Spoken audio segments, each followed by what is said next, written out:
नमस्कार दोस्तों, सप्ताह के हर अलग अलग दिन हर देवी देवताओं को समर्पित हैं। जैसे कि सोमवार के दिन भगवान शंकर को समर्पित है, मंगलवार के दिन हनुमान जी महाराज को समर्पित हैं। ठीक उसी प्रकार बुधवार का दिन ग्रहों के बुध को समर्पित है, जिसे हम ग्रहों का राजकुमार भी बोलते हैं, और गुरुवार के दिन गुरु बृहस्पति को समर्पित है। इसी प्रकार शुक्रवार के दिन माता संतोषी, शुक्रवार के दिन माता लक्ष्मी तथा शुक्रवार के दिन शुक्रदेव को समर्पित है। यह वीडियो ध्यान से देखना। आज मैं आप लोगों को ऐसा गुप्त उपाय बताऊंगा जिस उपाय से आजीवन आपके जीवन में धन की कमी नहीं होगा। आप जिस भी कार्य क्षेत्र में जा रहे हो उसमें आपको सफलता जरूर मिलेगी। और अगर आप यह वीडियो अपने फायदे के लिए पूरा देख लेते तो मैं यकीनन 101% कहना चाहूंगा, आपके गरीबी मिटने से, आपको धनवान बनने से दुनिया की कोई भी ताकत नहीं रोक पाएंगे।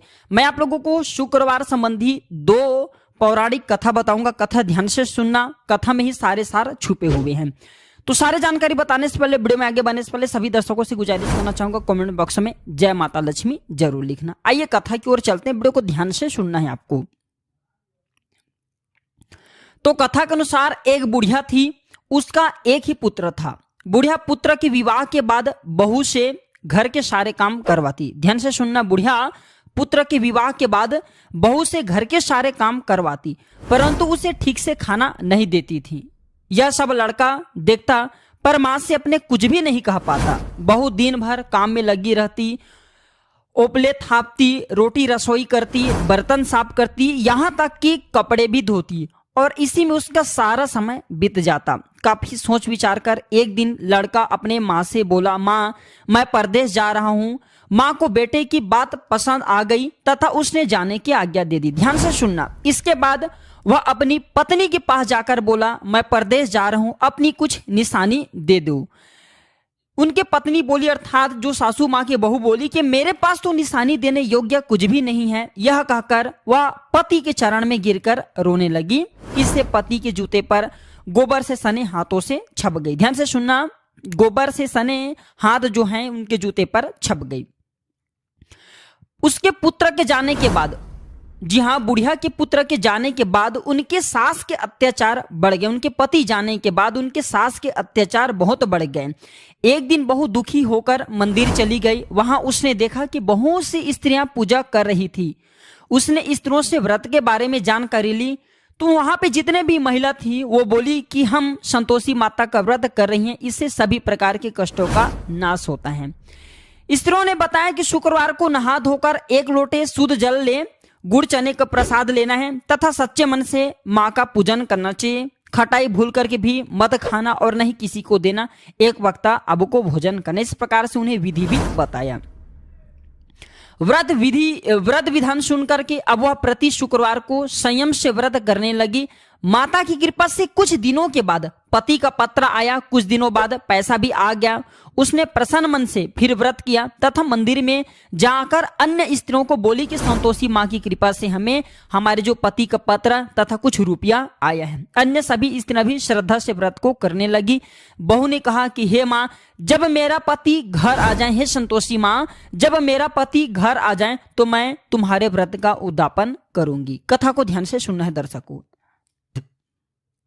अब एक रात संतोषी माँ ने उसके पति को स्वप्न दिया और कहा कि तुम अपने घर क्यों नहीं जाते। तो वह कहने लगे, सेठ का सारा सामान अभी बिका नहीं है, रुपया भी अभी नहीं आया है। उसने सेठ को स्वप्न की सारे बात कही, जो उनके पति, उसने अपने सेठ को सारी बात कही तथा घर जाने की इजाजत मांगी, पर सेठ ने इनकार कर दिया।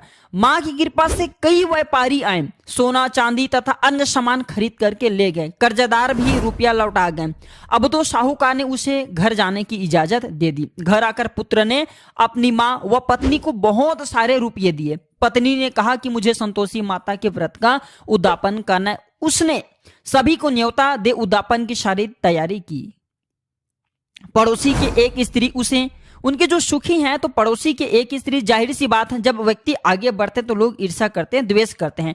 तो पड़ोस की एक स्त्री उसे, उनके जो सुखी, इसे देख करके ईर्ष्या करने लगी। उसने अपने बच्चों को सिखा दिया कि तुम भोजन के समय खटाई जरूर मांगना। उद्यापन के समय खाना खाते खाते बच्चे खटाई के लिए मचल उठे, तो बहू ने पैसा देकर उन्हें बहलाया।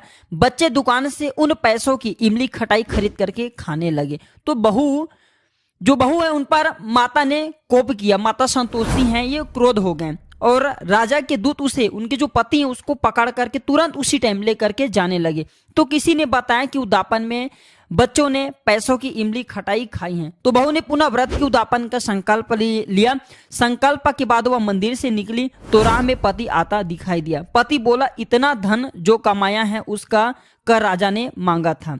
अगले शुक्रवार को उसने फिर जितने भी विधि विधान पूर्वक उनसे बन पड़े व्रत का उद्यापन किया। इसे संतोषी माँ प्रसन्न हुई और 9 माह बाद चांद सा सुंदर पुत्र हुआ। अब सास बहू तथा बेटे माँ की कृपा से आनंद पूर्वक रहने लगे। तो देखिए, जो शुक्रवार का दिन होता है ये माँ संतोषी को समर्पित होता है। तो ये थे एक पहला कथा। मैं आप लोगों को जबरदस्त पावरफुल आज गुप्त उपाय बताने जा रहा हूँ जिससे आपके जीवन में कभी धन की कमी नहीं होगी। अब चलिए दूसरे कथा की ओर बढ़ते हैं।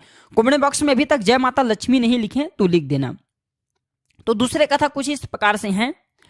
माणिकपुर नामक नगर में, ध्यान से सुनना, माणिकपुर नामक नगर में 3 मित्र रहते थे। उसमें से एक कायस्थ था, एक ब्राह्मण और एक वैश्य था। वे तीनों हमेशा साथ रहते थे। तीनों का विवाह हो चुका था। ब्राह्मण और कायस्थ के लड़कों का गौना हो चुका था, लेकिन वैश्य का पुत्र, इनके जो गौना है ये नहीं हुआ था। उसके दोस्त उसे अक्सर कहा करते थे कि तुम अपने पत्नी को उसके मायके से ले क्यों नहीं आते। तब वैश्य पुत्र धनराज ने, उनका नाम धनराज है, ध्यान से सुनना, तब वैश्य पुत्र धनराज ने अपने पत्नी कुसुम को लाने का निश्चय कर लिया। इनकी पत्नी का नाम कुसुम था।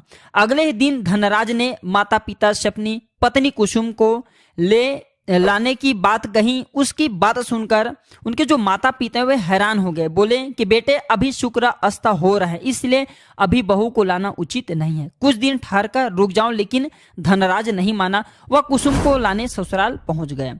ससुराल में धनराज की खूब भाव भगत की गई, क्योंकि जाहिर सी बात है जब किसी के दामाद आए तो डर से भी लगता है। तो धनराज ने कुसुम को विदा करने के लिए कहा तो उसके सास ससुर ने बोला कि बेटे, अभी शुक्र अस्त हो रहे हैं, ऐसे में लड़की को विदा नहीं करते, कुछ दिन ठहर जाओ, फिर हम कुसुम को खुशी खुशी विदा कर देंगे। लेकिन धनराज वहां भी जिद पर अड़ गया और कुसुम को लेकर के ही वहां से विदा हुआ। धनराज कुसुम को जब अपने घर ले जा रहे थे तो अचानक बैल तेजी से भागने लगे। रास्ते में पड़े पत्थर से टकराने से गाड़ी का पहिया टूट गया। फलस्वरूप कुसुम को काफी चोट आई। दोनों को आगे की यात्रा पैदल ही करनी पड़ी। सुनसान रास्ते से गुजरते हुए डाकुओं ने उन्हें लूट लिया। उनका सारा धन, आभूषण और वस्त्र भी छीन लिए। किसी तरह से वे घर पहुंचे। दूसरे दिन घर में धनराज के बिस्तर पर सांप चढ़ गया और उसे डस लिया। सेठ जी ने, ध्यान से सुनना, सेठ जी ने बड़े बड़े चिकित्सक को बुलवाए, मगर कोई भी चिकित्सक जहर उतारने में सफल नहीं हुआ। दूर दूर से सफेरे बुलाए गए, लेकिन कोई भी धनराज को नहीं बचा सका। धनराज की मृत्यु हो गई। उसी समय पंडित ने, ध्यान से सुनना, उसी समय पंडितों ने सेठ जी को एक बात बताई कि आपके बेटे ने शुक्र अस्त होने पर बहू को विदा करा लाने की भूल की है। यदि आप शुक्रवार की पूजा अर्चना करे और बहू शुक्रवार का व्रत करे तथा कथा सुनकर प्रसाद ग्रहण करे तो शुक्र देवता की अनुकंपा से धनराज पुनः जीवित हो सकता है। सेठ जी ने पंडितों की बात मानकर अपने मृत बेटे और बहू को वापस उसके ससुराल भेज दिया। कुसुम ने अपने घर अर्थात अपने कहा जाए मायके पहुंच करके शुक्रवार का व्रत और पूजन पाठ किया। उसने अपने पति की गलती के लिए शुक्र देवता से क्षमा मांगी। फलस्वरूप धनराज जीवित हो उठा। धनराज के जीवित हो जाने से घर में खुशियां भर गईं। उधर धनराज के माता पिता ने बेटे के जीवित होने का समाचार सुना तो शुक्रवार का व्रत किया और गरीबों को अन्न वस्त्र धन का दान किया। शुक्र के उदय होने पर धनराज अपनी पत्नी कुसुम के साथ घर वापस लौट आया। दोनों पति पत्नी शुक्रवार का विधि विधान से व्रत करते हुए शुक्र की पूजा करने लगा और उनके घर में धन्य धन की वर्षा होने लगी। ऐसा कहा जाता है उनके सभी कष्ट दूर होते चले गए। परिवार के सभी जितने भी वहां पे लोग रहते थे सब आनंद पूर्वक रहने लगे।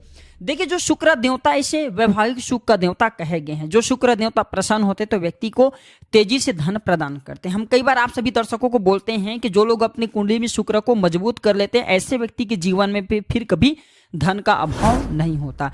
जो बच्चा पैदा करने में असमर्थवान होते ऐसे व्यक्ति को भी शुक्र की रत्न जरूर धारण करना चाहिए। देखा जाए तो शुक्र की जो रत्न कहे गए हैं वह है हीरा, लेकिन आमजन लोग हीरा नहीं धारण कर पाते। तो क्या करना चाहिए? तो शुक्र को अगर प्रसन्न करना चाहते हैं तो ओपल धारण कर सकते हैं। पुरुष हैं तो 5 से 7 रत्ती के बीच में अगर उपाल धारण करते हैं तो इसे अति उत्तम कहे गए। स्त्री हैं तो 4 रत्ती से कम धारण करे। चलिए इस वीडियो में जानते हैं शुक्रवार के दिन ऐसे कौन से उपाय किया जाए जिससे व्यक्ति की अध्यात्म उन्नति हो, व्यक्ति धनवान बने, गुणवान बने तथा व्यक्ति के जीवन में धन का अभाव न हो। तो सुबह उठते ही, क्योंकि शुक्रवार के दिन माता लक्ष्मी, माता संतोषी तथा शुक्रदेव को समर्पित होता है, तो सुबह उठते ही आपको नहाने के बाद, स्नान ध्यान करने के बाद सफेद वस्त्र धारण करना चाहिए और माता लक्ष्मी के श्री स्वरूप का, जिसे हम माँ लक्ष्मी के स्वरूप, धनदायक स्वरूप कहे गए हैं, इसके सामने में खड़े होकर के, इनके मूर्ति के सामने में आप चाहते हो तो खड़े हो सकते हैं और श्री सूक्त का पाठ कर सकते हैं और एक कमल का फूल जरूर चढ़ाना चाहिए। तो ऐसा कहा जाता है इस उपाय के बाद आजीवन व्यक्ति के जीवन में धन का कभी अभाव नहीं होता। ऐसे व्यक्ति के घर में चारों ओर से धन की बारिश होती है। घर से काम पर निकलते समय थोड़ा सा आप चाहते हो तो चीनी खा करके जरूर निकले। जो लोग संतोषी माता को मानते हैं उनके लिए व्रत रखें। ऐसे व्यक्ति मीठा और दही नहीं खाएं, बल्कि मीठा खा सकते हैं लेकिन दही प्रयोग नहीं करें। और जो लोग जैसे संतोषी माता को नहीं मानते, जो लक्ष्मी माता को मानते, शुक्रदेव को मानते, ऐसे व्यक्ति घर से बाहर निकलते समय थोड़ा सा मीठा दही खा करके निकले। अगर पति पत्नी में तनाव रहता है तो शुक्रवार के दिन अपने शयन कक्ष में प्रेमी पक्षी, ये जो प्रेमी पक्षी कहेंगे हैं, 2 पक्षी रहते हैं आपस में जोड़े, इनके जोड़े तस्वीर आपको अपने घर में लगाना चाहिए। अगर आपके काम में अवरोध आ रहा है तो शुक्रवार के दिन काली चींटी को शक्कर डालें, आपके काम में जो अवरोध आ रही है तत्काल बंद हो जाती हैं। देखिए, गजलक्ष्मी माँ की उपासना करने से शुक्रवार के दिन संपत्ति और संतान की प्राप्ति होता है। जो व्यक्ति गजलक्ष्मी माता की उपासना करते हैं ऐसे व्यक्ति को बिल्कुल ही न समाप्त होने वाला संपत्ति और संतान की प्राप्ति होता है। वीर लक्ष्मी माता की इस दिन उपासना करने से सौभाग्य के साथ साथ स्वास्थ्य की प्राप्ति होता है, क्योंकि लक्ष्मी की 8 स्वरूप कहे गए हैं। लक्ष्मी का एक स्वरूप अन्न भी है। कुछ लोग क्रोध आने पर भोजन की थाली फेंक देते हैं। इस तरह की आदत धन, वैभव एवं पारिवारिक सुख के लिए नुकसानदायक होता है, कदापि नहीं फेंकना चाहिए। घर में स्थायी सुख समृद्धि हेतु अगर आप चाहते हो घर में आपके स्थायी सुख एवं समृद्धि बने रहे तो पीपल की वृक्ष की छाया में खड़े होकर के, जी हाँ, लोहे के बर्तन में जल, चीनी, घी तथा दूध मिला करके पीपल की वृक्ष की जड़ में शुक्रवार के दिन डालना चाहिए। घर में लंबे समय तक अगर सुख समृद्धि नहीं आ रही तो तांबे के लोटे में डाल सकते हैं, बिल्कुल इनके जड़ में डालें। घर में अगर बार बार धन की हानि हो रही है तो शुक्रवार के दिन घर के मुख्य द्वार पर गुलाल छिड़क करके गुलाल पर शुद्ध घी का 2 मुखी जो दीपक होता है ये जलाना चाहिए। काफी रामबाड़ी उपाय कहे गए घर में सुख समृद्धि लाने के लिए। आप ये सारे उपाय करें ना करें, एक उपाय और बता रहा हूं, इस दिन संध्या काल के समय में, न दिन हो न रात हो, जिसे हम संध्या काल के समय बोलते हैं, संध्या काल के समय में गौ माता को गुड़ और चने खिला देना। संध्या काल में क्या करना है आपको? गौ माता को गुड़ और चने खिला देना है। कोई उपाय करने की जरूरत नहीं, बस इसी उपाय से सारे जीवन आपको धन की कमी नहीं होगा। 8 प्रकार के लक्ष्मी इस उपाय से सिद्ध होते हैं, लेकिन संध्या काल के समय में, संध्या बेला में आपको खिलाना होता है। न दिन होना चाहिए न रात होना चाहिए, संध्या बेला होना चाहिए। जो सूर्य है वो लालिमा कलर की दिखना चाहिए। तो गुड़ और चने खिलाने से व्यक्ति को समस्त प्रकार के देवी देवताओं के आशीर्वाद प्राप्त होते हैं, क्योंकि नवग्रह के साथ समस्त देवी देवता किसमें बसते हैं? गौ माता के शरीर के रोम रोम में, गौ माता के प्रत्येक हिस्से में बसते हैं, अपने सामर्थ्य अनुसार बसे हैं। तो आप जो है समस्त देवी देवताओं की कृपा प्राप्त करना चाहते हैं, धनवान बनना चाहते हैं, आप विश्वास करें या ना करें, ये उपाय करने के बाद आपके जीवन में खुद परिवर्तन आता है। केवल 5 शुक्रवार तक संध्या काल के समय में गौ माता को गुड़ और चने खिला देना। जन्मों के पाप मिटेंगे, जन्मों की गरीबी एवं दुख तकलीफ भी समाप्त हो जाएंगे। अब करना नहीं करना ये आपके ऊपर निर्भर करता है, क्योंकि जानकारी हम बताते हैं वह जानकारी सटीक होते हैं, प्रभावी होते हैं, रामबाण की तरह काम करते हैं। आप माने या ना माने, लेकिन टोने टोट के अपने प्रभाव दिखाते हैं, उपाय अपना प्रभाव दिखाते हैं। जिस प्रकार आप करंट को छुए, विद्युत को छुए, जो करंट वाला विद्युत कहे गए हैं, लाइट कहे गए हैं, इसे आप छूते हैं तो बिल्कुल ही करंट मारता ही है। जिस प्रकार आप आग में हाथ रखते हैं, आप जाने या ना जाने फिर भी आपके हाथ जलेंगे, उसी प्रकार जो ये सरल उपाय होते हैं, आप माने या ना माने, अपना प्रभाव बिल्कुल ही दिखाता है। तो आज की जानकारी पर समाप्त करता हूं दर्शकों। जनहित एवं जन कल्याण के लिए हमने आज की इस वीडियो में बहुत सारे उपाय बताए। जो उपाय आपको अच्छा बन पड़े वह उपाय जरूर कीजिएगा, आपके जीवन में परिवर्तन जरूर आएंगे। वीडियो देखने के लिए धन्यवाद, नमस्कार।